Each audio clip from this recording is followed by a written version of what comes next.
할렐루야. 오늘도 우리가 주님께서 주신 하루를 우리가 대면하면서 감사한 것은 하나님의 그 신실하심이 매일 새롭고, 우리가 시간이 지날수록 정말 하나님의 말씀이 더 이해가 되고, 또 우리가 그 심령이 주님 안에서 성령으로 강건해져서 점점 더 세상을 다스리는 사람이 되어가고 있다는 것에 너무 감사드립니다. 오늘은 2월 4일이고요. 오늘 말씀의 실제 제목은 하나님은 당신의 허락이 필요하십니다 라는 제목입니다. 많은 경우 사람들이 그 하나님이 우리를 도우시고 우리가 기도하고 또 이런 일들이 하나님께서 그냥 기도 안 해도 해주시면 안 되는가, 혹은 하나님이 계시는데 왜 이 지구상에 이렇게 어려운 일들이 일어나는가, 뭐 이런 것들에 대한 의문이 있습니다. 그래서 그것이 바로 우리가 이 땅에서 해야 되는 역할과 왜 기도가 필요한지 그런 그 주제에 관한 것입니다. 하나님은 당신의 허락이 필요하십니다 라는 제목입니다. 시편 115편 16절 본문 말씀 오늘 같이 읽겠습니다. 곧 하늘들까지도 주의 것이나 그가 땅을 사람의 자손들에게 주셨도다.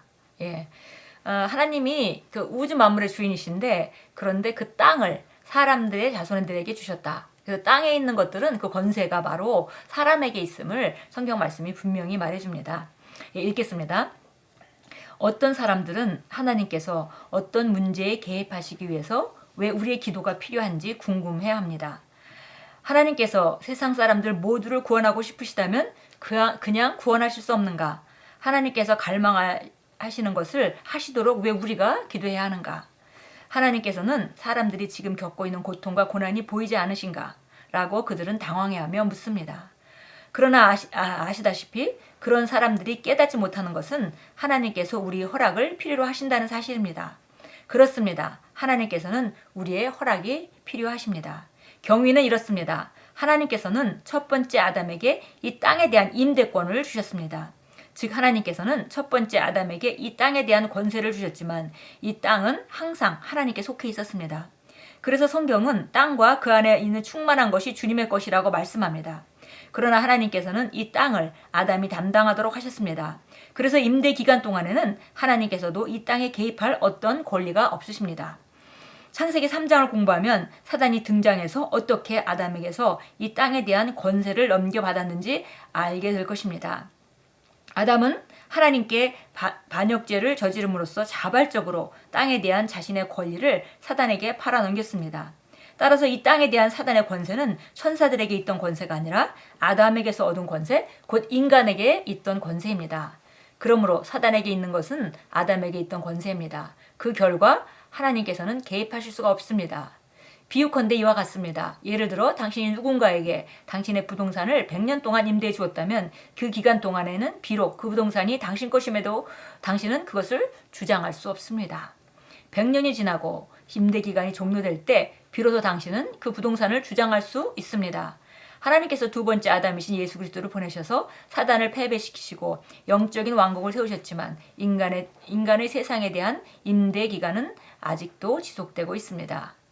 여기 우리 오늘 왜 기도가 어떤 역할을 하는지를 정확하게 우리가 자세하게 설명해 주셨기 때문에 우리가 잘 읽었습니다.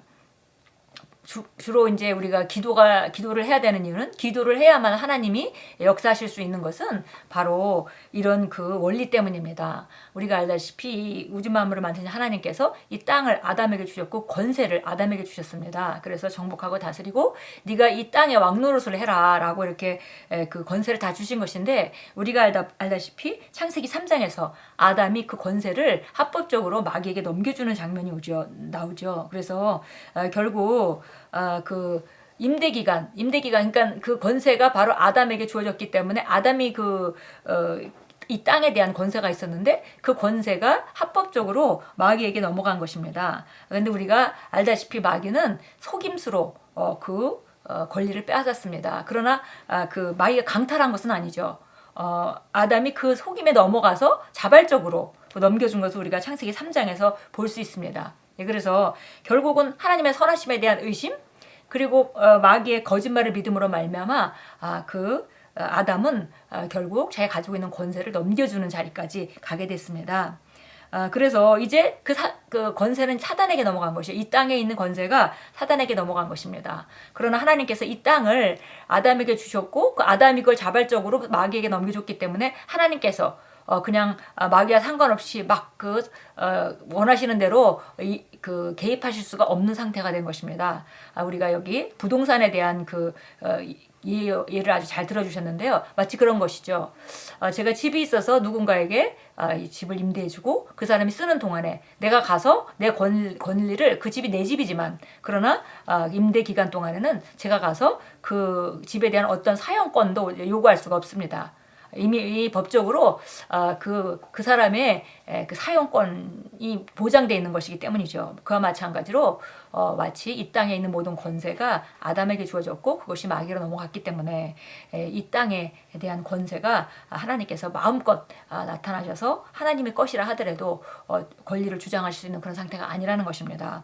그래서 우리가 이제 이 땅에 있고 그 후에 이제 예수님이 두 번째 아담으로 오셔서 그 권세를 합법적으로 빼앗으셨지만 인간의 세상에 대해서 임대계약이 아직도 기간이 남아있기 때문에 하나님이 마음껏 역사하실 수는 없다. 그래서 그리스도인은 우리가 바로 중간에서 그 역할을 하게 되어 있는 것이고 그것이 기도의 형태라는 것으로 혹은 우리가 선포하고 우리가 상황을 바꾸는 자로 기능할 때 하나님은 우리를 통해서 역사하실 수 있는 그런 상태가 된 것입니다. 계속 우리가 읽겠습니다. 그렇기 때문에 우리는 하나님께서 우리에게 이미 주신 축복을 우리 것으로 삼기 위해서 기도하고 믿음으로 행동해야 합니다. 하나님께서는 그냥 개입하셔서 축복을 당신의 손에 두실 수가 없습니다. 이 땅에, 세상에, 그 자연적인 영역에 삶 가운데 나타남에 대해서는 우리가 무엇인가를 해야 된다는 것입니다. 이미 축복을 주셨지만 그것을 축복으로 우리가 나타내기 위해서 우리가 믿음으로 살아야 하고 또 기도할 때 성령께서 역사하실 수 있는 합법적인 통로를 우리가 마련하는 것입니다. 그러니까 우리가 기도도 하지 않는데 하나님이 원하시는 바가 있다고 해서 그냥 막 개입하실 수 있는 상태가 아니라는 것이죠. 하나님께서는 당신을 위해 개입하시려면 당신의 허락과 초청이 필요합니다. 이곳은 인간의 세상이기 때문입니다. 그러므로 기도할 때마다 당신이 기도하는 것이 얼마나 중요한지를 이해하십시오. 기도하지 않았더라면 하나님께서 개입하실 수 없었을 것을 당신이 기도를 통해 하나님께서 합법적으로 개입하실 수 있도록 만들고 있기 때문입니다. 그래서 우리가 정말 기도가 얼마나 중요한 역할을 하는지 우리가 함께 읽었습니다. 기도를 한다면 우리가 하나님께서 합법적으로 일할 수 있는 길을 여는 것이고 그리고 우리가 기도하지 않는다면 하나님이 원하시는 일이 있다 하더라도 그것이 우리가 중간에서 해야 될 우리의 권세를 사용하고 있지 않기 때문에 그리고 우리가 그 연결고리를 연결하고 있지 않기 때문에 하나님께서 마음대로 역사하실 수 없다 이렇게 말씀했습니다. 그것이 우리 영적 원리입니다. 시편 107편 6절 3부 성경 보도록 하겠습니다. 시편 107편입니다. 시편 107편 6절입니다. 그때 그들이 그들의 고난 속에서 주께 부르짖었더니 그가 그들의 고통에서 그들을 건져내시고 그래서 구약에도 보면 이스라엘 사람들이 하나님을 멀리 떠나서 정말 말씀과 관계없이 율법과 관계없이 살아가다가 어려움을 당하고 그때 가서 막 부르짖으면 또 하나님께서 도움의 손길을 뻗쳐서 그들을 구원해 주시고 하는 일들이 계속 그 구약의 역사 가운데 우리가 읽을 수 있습니다. 그들이 바로 그런 일을 만든 장본인이지만 그리고 하나님께서 그것을 도와주고 싶지만 개입을 하실 수 없다가 그들이 이제 부르짖을 때 그들이 고통해서 그들을 건져내시는 장면들을 우리가 읽을 수 있습니다. 역대하 14장으로 가겠습니다.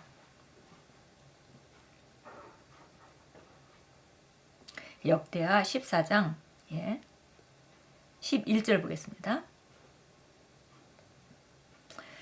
아사가 주 그의 하나님께 부르짖어 말하기를 오 주여 그들의 수가 많든지 그들에게 힘이 없든지 주께서 도와주시는 데는 아무것도 아니니이다.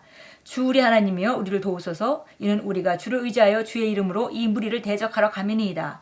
오 주여 주는 우리 하나님이시니 아무도 주를 이기지 못하게 하소서. 이에 주께서 아사와 유다 앞에서 이디오피아인들을 치셨으니 이디오피아인들이 도망하더라. 그래서 지금 큰 전쟁이 있습니다. 이디오피아인인 세라가 그들을 치려고 그 100만 군대를 데리고 이제 와서 지금 접전하고 하려고 하는 그런 순간입니다. 그때 이제 아사가 하는 기도죠. 그래서 그들의 수가 많든지 적든지 그 중요한 것은 아니고 우리가 주님의 이름을 의지해서 갑니다. 그래서 주님 우리 하나님이십니다. 이렇게 기도하고 나갈 때 우리를 도우소서 이렇게 기도할 때 하나님께서 역사하셔서 정말 이디오페인들을 쳤고 그래서 이제 패하고 이디오페인들이 도망가는 장면입니다. 예, 우리가 그 어려움이 있을 때 주님을 초청하는 것, 그것이 바로 우리가 기도해야 되는 이유입니다.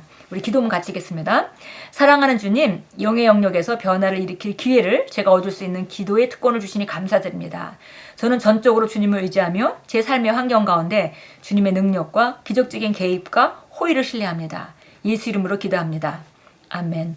예, 이런 사실을 분명하게 알고 인식하고 우리 삶의 분야마다 주님께 내어놓는 것과 그렇지 않은 삶은 그리스도인의 삶에 큰 차이를 나타냅니다. 예, 오늘도 우리가 정말 순간순간 어떤 일이든지 주님께 의지하고 주님을 신뢰하고 기도하고 주님이 역사할 수 있도록 길을 펴는 기도를 끊임없이 하는 그 좋은 하루로 만들어 가시고요. 그래서 주님께서는 그 데살로니가를 통해서 우리에게 말씀하셨습니다. 항상 기뻐하고 쉬지 말고 기도하라. 예, 범사에 감사하라. 이는 너희를 향한 하나님의 뜻이니라. 예, 오늘도 범사에 감사하고 정말 항상 기뻐하고 또 항상 기도하는 그런 그 하루로 만들어 가시고 그 안에서 여러분은 하나님이 나타나심을 더 발견하게 될 것입니다. 기도의 특권을 누리시는 그런 하루로 만들어 가십시오.